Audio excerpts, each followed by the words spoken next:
Okay, now important thing from Russian lawmakers says that it smells like a major war, as if after more than 500 and what, like 515 days, more than this, of war, they didn't understand this.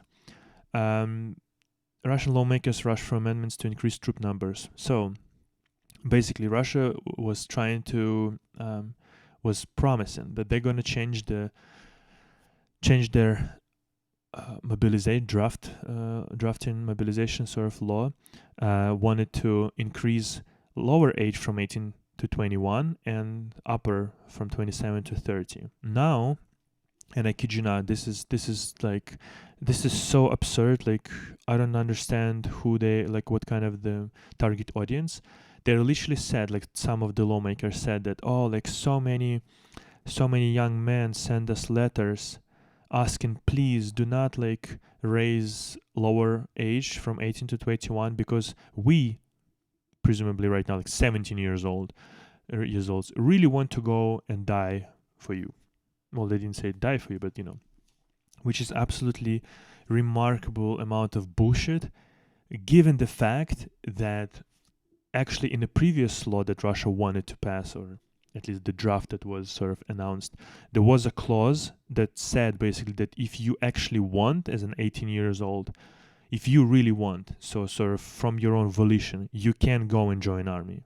So it's not necessary even to, again, it's not necessary to not raise this from 18 to 21, because still, like, or rather, it's not necessary right now to leave it at 18, because if you had raised it to 21, people who wanted to join the army, they could.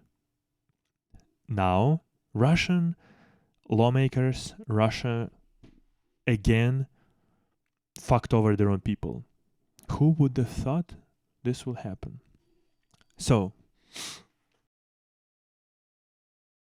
quickly, the maximum conscription age will be raised from 2070. What the fuck?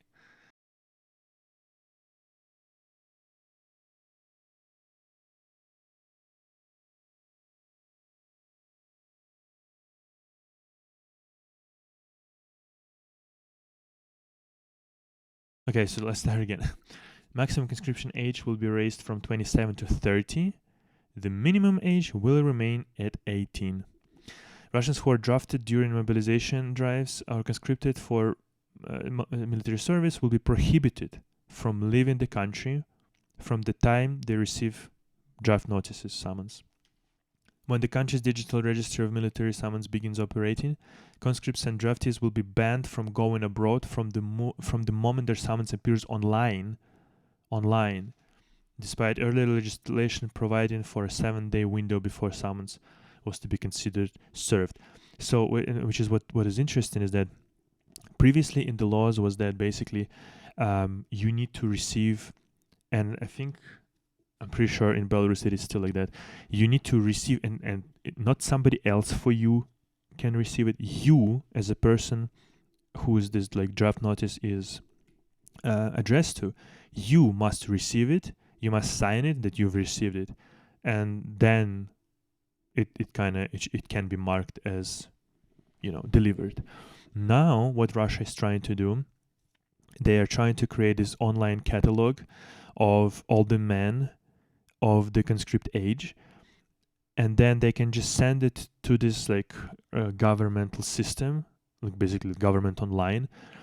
And if people didn't check it, they might not even know that they've got served this draft notice, this summons. And regardless of that, like, they checked it, they didn't check it, nobody cares in the government if if a person even knows that they've got served this shit. It's just insane, to be honest. So now it's sort of on an individual, up to individual, to actually check what's going on with this kind of a draft situation.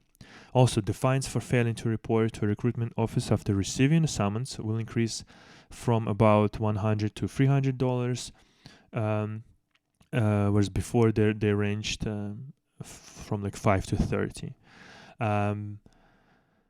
Right then, Regional governors will now be allowed to create paramilitary companies at Putin's request. That I really don't understand exactly. I need to read more about it. I mean, this is probably like in response to Prigozhin's mutiny, when they've noticed that nobody actually, from the military personnel, nobody actually stood up against Prigozhin's Wagner's group. And so apparently Putin sort of now will allow sort of governors to create their own sort of small little Wagner's groups, so to speak. That's kind of my understanding, and again, haven't read nothing about it yet. Why Putin might sort of kind of